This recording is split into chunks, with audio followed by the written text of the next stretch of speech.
Hello, my friends. Welcome to this week's Word Study. Today we're going to be talking about angels.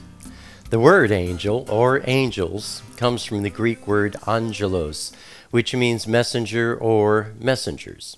But since angelos is the name of a Greek god associated with sun worship, I prefer to use the Father's original Aramaic Hebrew word, malach, for the singular, or malachim, plural. So, prepare yourself. You'll be hearing me say malach and malachim instead of the pagan words angel and angels. You'll hear me say shamayim instead of heaven or heavens. Qodesh or Qodeshim instead of holy or holy ones. Really, Qodesh means dedicated. Qodeshim means dedicated ones. And you'll hear me say ruach instead of spirit. Please adjust your way of thinking. Learning to adopt the Father's anointed language into your studies of His Word is going to help you to grow in Him. If you can make notes, write these down. Malach instead of angel. Malachim instead of angels. Shamayim instead of heaven or heavens. Qodesh instead of holy. Really, dedicated is what Qodesh means. Qodeshim, dedicated ones. Ruach instead of spirit. The Father's Word never aims at informing us regarding the nature of the malachim. When they are mentioned, it's always in order to inform us further about the Father, what He does, and how He does it. That is to say, every reference to the malachim is incidental to some other topic. There are approximately 200 mentions of malachim in the Word, around 100 in the First Covenant, and around 100 in the Renewed Covenant. Hebrews chapter 13, verse 2 reads, "Do not forget, neglect, or refuse to extend hospitality to strangers in the brotherhood, being friendly, cordial, and gracious, sharing the comforts of your home, and doing your part generously, for by so doing, some have entertained malachim without knowing it." And by the way, just as a side note, if you follow along with me when I quote the scriptures, you may be wondering which version is he reading from. And though most of you know my favorite version is the HalleluYah Scriptures, I believe it's the most accurate English version of His Word out there. And even more importantly, they have put the Father's name and the Son's name and all the other names of people and places back to the original Aramaic Hebrew. And you'll find when you use that version that there is a greater anointing. However, when you see me quoting scriptures here in my videos, I kind of do my own thing. The word was originally written in Aramaic Hebrew, and when we translate it into English, it's difficult to really do it accurately. So generally what you hear me doing is just the AV, Allen's version, just so you know.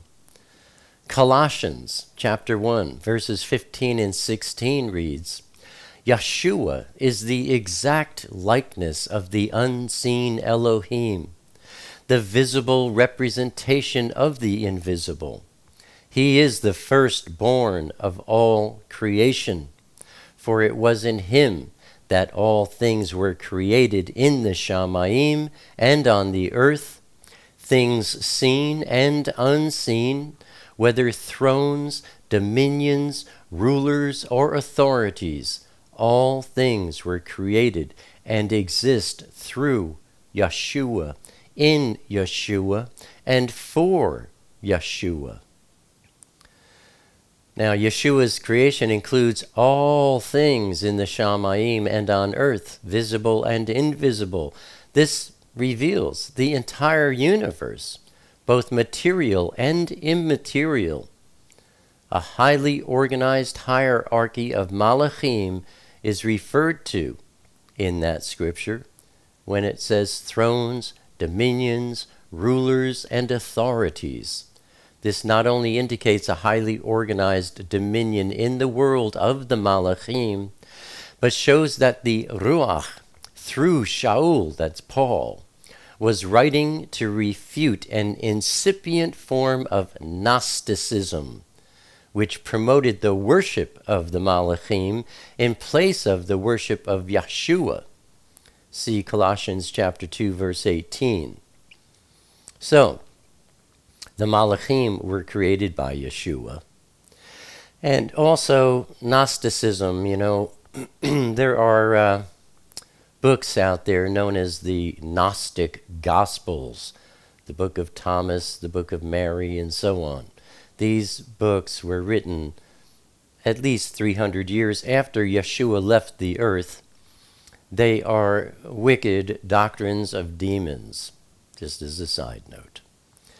The malachim are beings created by Elohim to serve him, and the malachim who love the Father have remained obedient to him and carry out his will, while the fallen malachim, if you look at my recent video about the Nephilim and demons, those are the fallen malachim who have no love for the Father and stand in active opposition to the work and the plan of Elohim, seeking to esteem themselves instead of the Father. The unfallen malachim are also spoken of as Qodeshim, the dedicated ones, in Psalm chapter 89, verse 5.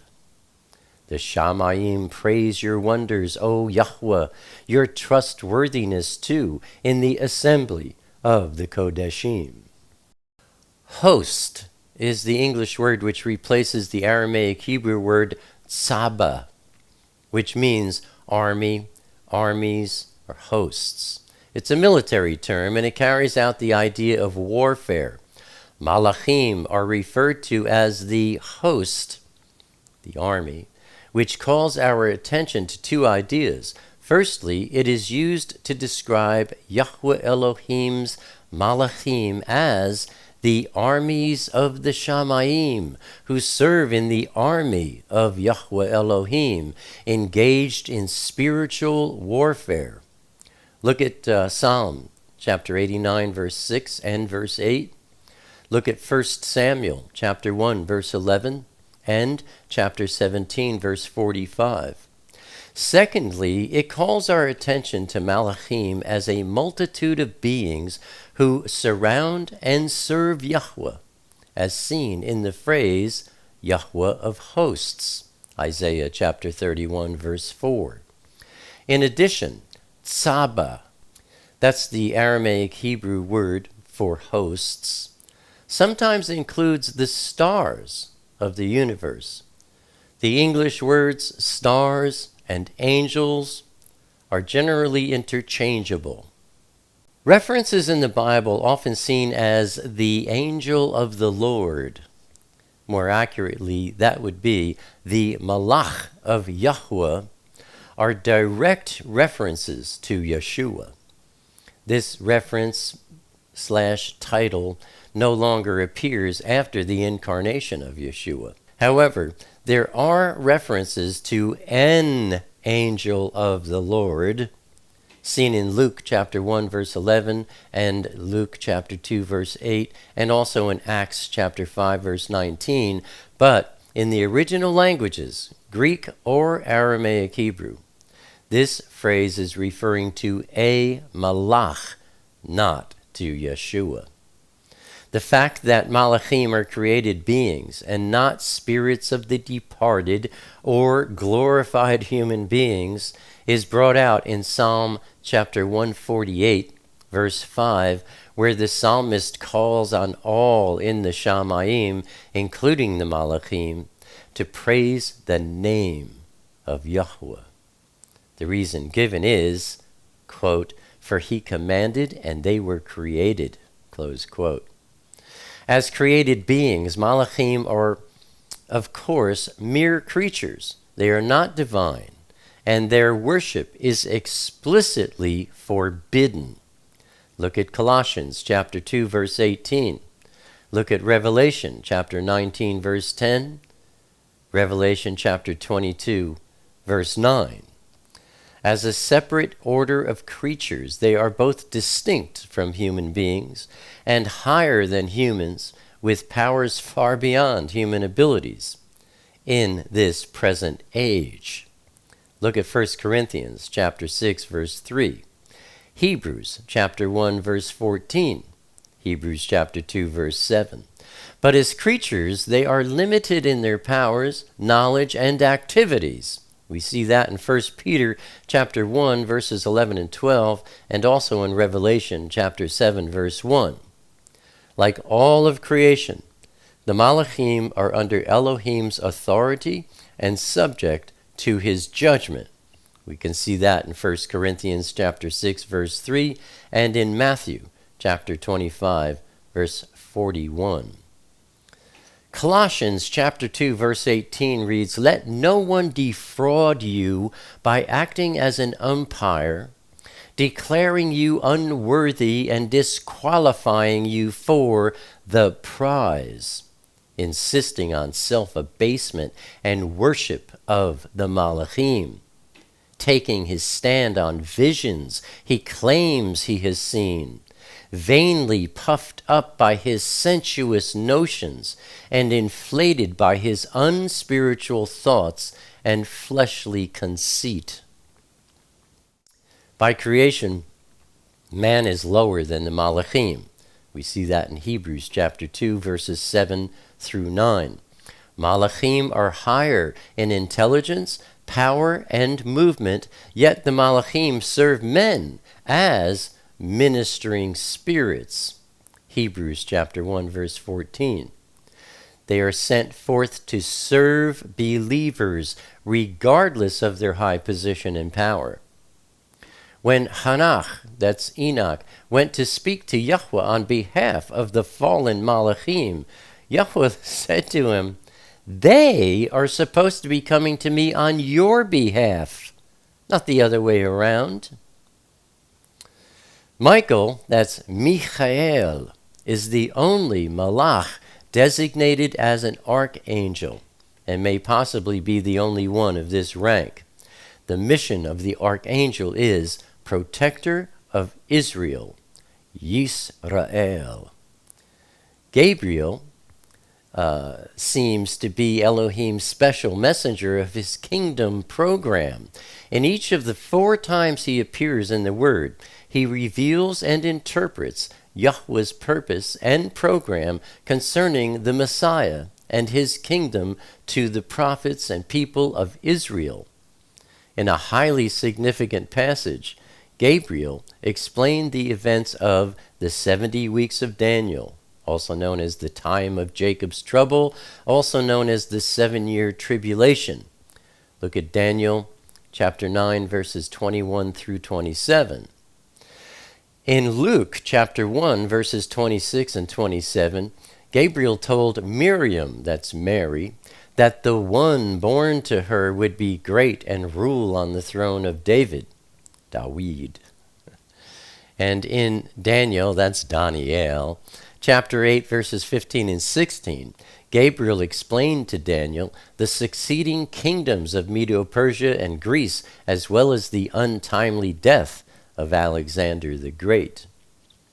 And Gabriel also announced the birth of John the Baptist to Zechariah in Luke chapter 1, verses 11 through 20. Now, about guardian angels. People often ask, do we have guardian angels? Yes. If you've read my book, Road to Paradise, How to Find the Way, right early on in the book, I have a chapter about my guardian angel and my experience with that guardian angel, whom I cannot wait to meet again. But Yeshua himself clarifies this in Matthew chapter 18, verse 10, where he says, "Beware that you do not despise or feel scornful toward or think little of one of these little children. For I tell you that in the Shamayim, their malachim are always in the presence of and look upon the face of my Father who is in the Shamayim." Now, the word for angel is, as I've said, malach. And we can see that in Strong's Exhaustive Concordance, number H4397. It's from an unused root meaning to dispatch as a deputy, a messenger, specifically of Elohim, that is, an angel, also a prophet, a priest, or a teacher. Now, I don't know that I can agree with Strong's on that one. An ambassador, king, I don't know why they're saying that one. Malach and melech are similar, but melech is the word for king. Malach is the word for angel or messenger. It's spelled Mem, Lamed, Aleph, Kaf. So we have Mem. It's a picture of water and represents the word, represents the blood of Yeshua that he purchased us with. It has to do with questioning. It has to do with mightiness. On the dark side, it has to do with chaos. Then we have Lamed, picture of a staff. Has to do with the teacher of the flock. It has to do with protecting and steering the sheep. It has to do with being yoked to Yeshua, and it has to do with discipleship. Then we have Aleph, picture of an ox head.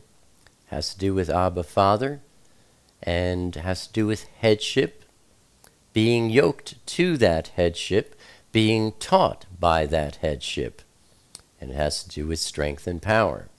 Then we have Kaf, picture of an open palm. Has to do with bending, allowing, opening, taming the flesh. It has to do with the work of Yeshua and the filling of the Ruach. So, here we have this word, malach.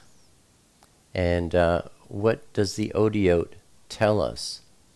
Well, with Mem, it tells us immediately that it has to do with the word.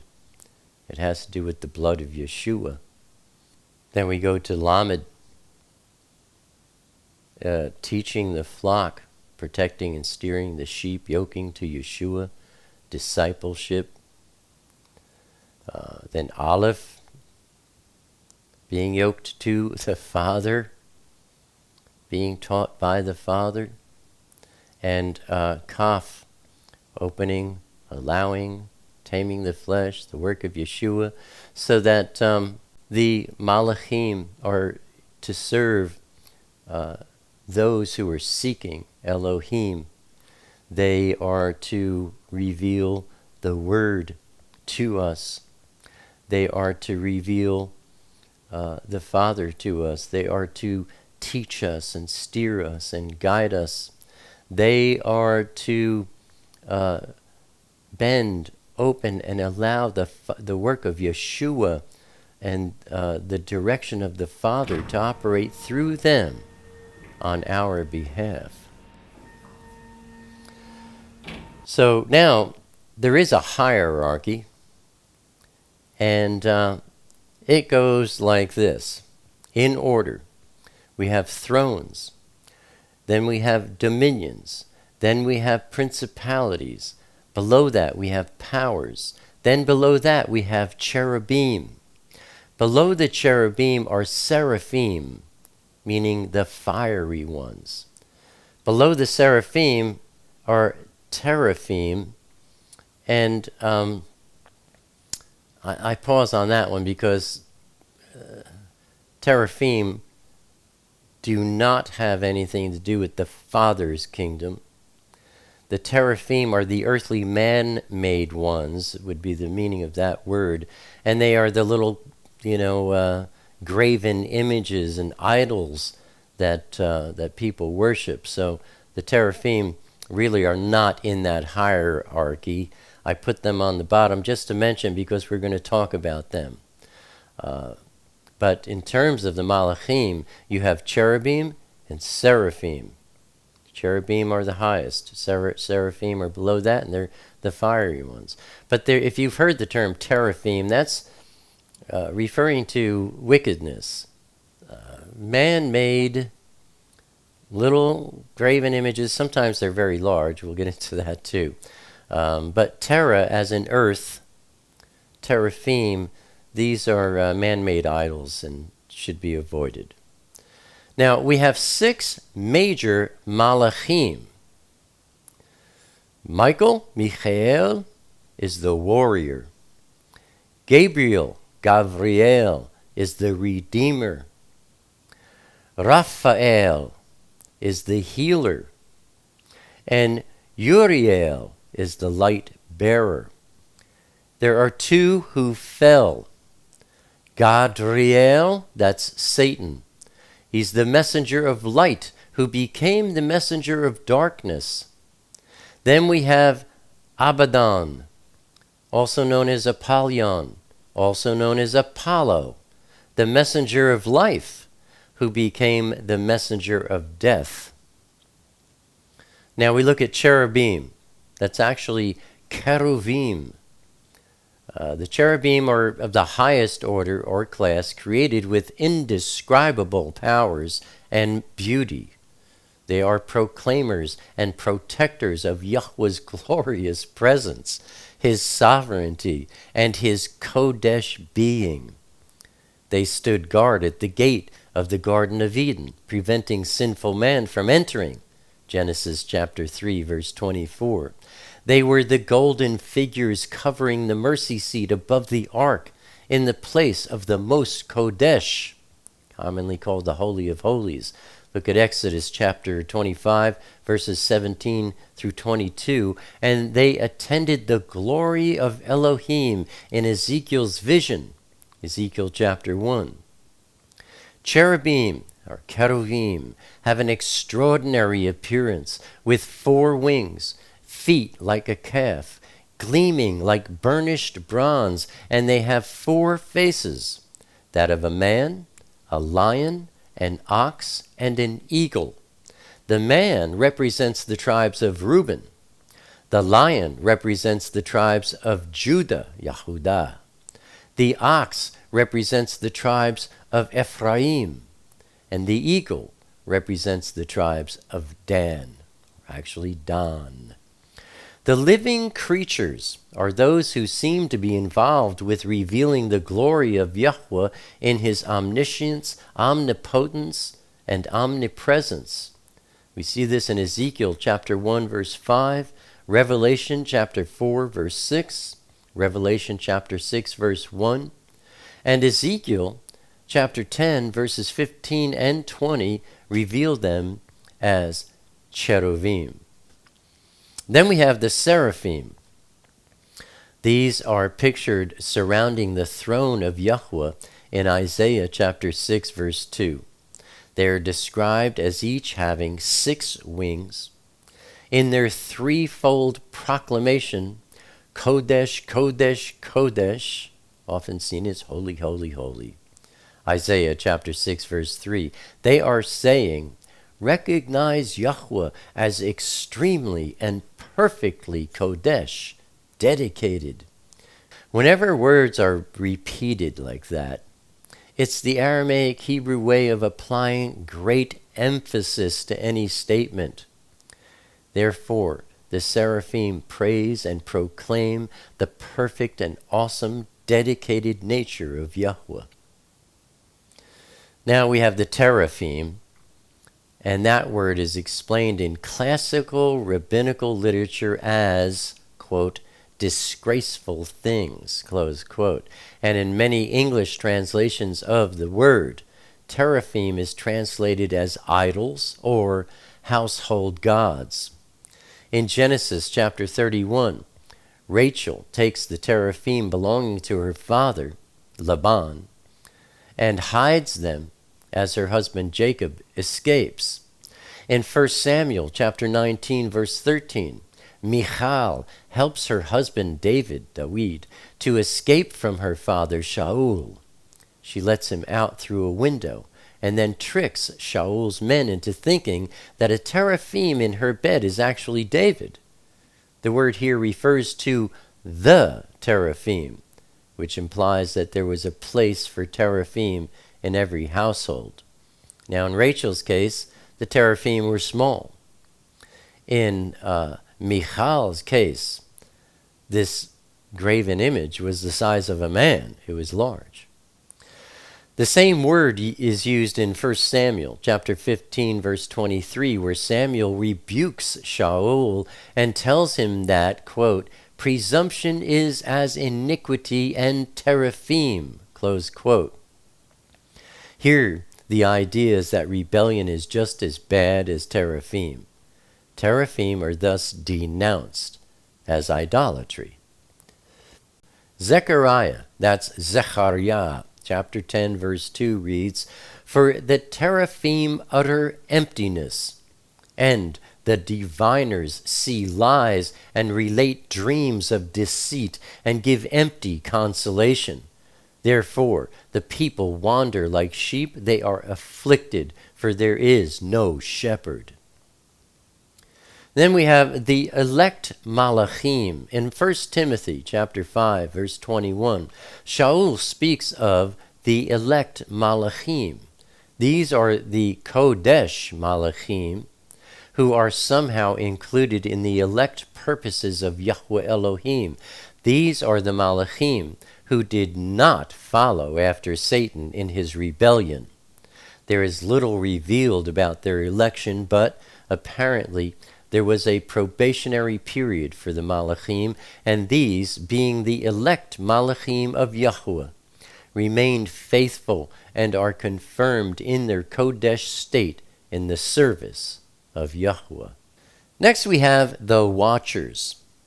In the book of Hanoch, that's Enoch, we see much said about the watchers. The word watchers comes from an Aramaic word which means vigilant, waking, watchful, which seems to describe Qodesh malachim who are constantly vigilant in serving Yahweh and who watch over the rulers of the world and the affairs of men.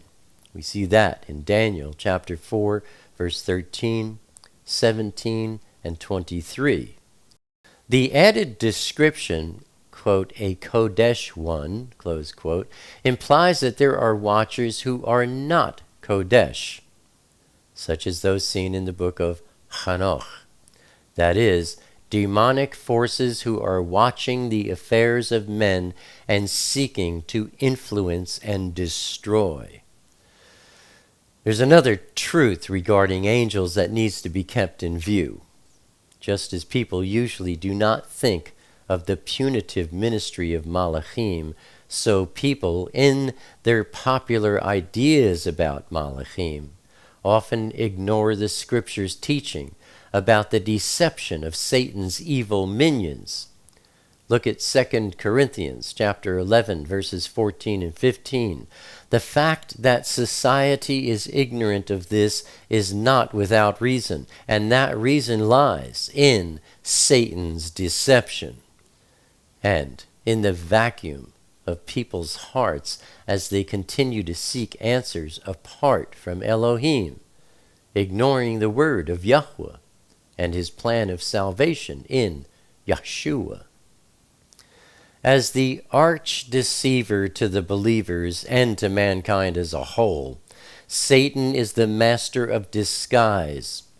Much of how society thinks today in its enchantment with angels is clearly a product of Satan's masquerade as an angel of light, with his malachim, who also disguise themselves in keeping with his purposes.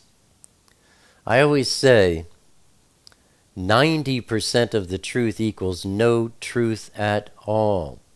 So when you're looking at these, and I hope you're not, looking at these doctrines of demons, doctrines of men, about angels, look at you'll always see a lot of truth being presented, but the one key factor that is always kept out is that the way to the Father is through his Son, Yeshua, no other way.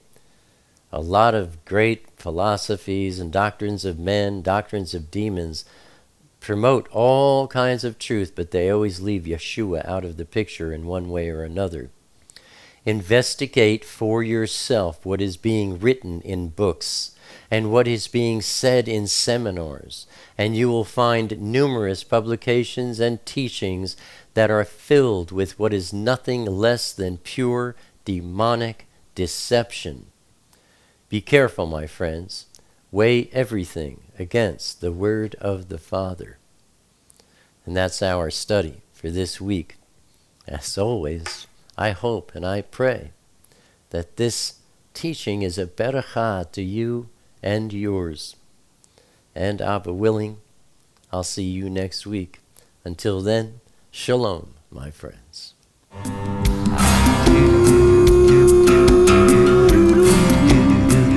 Yeah.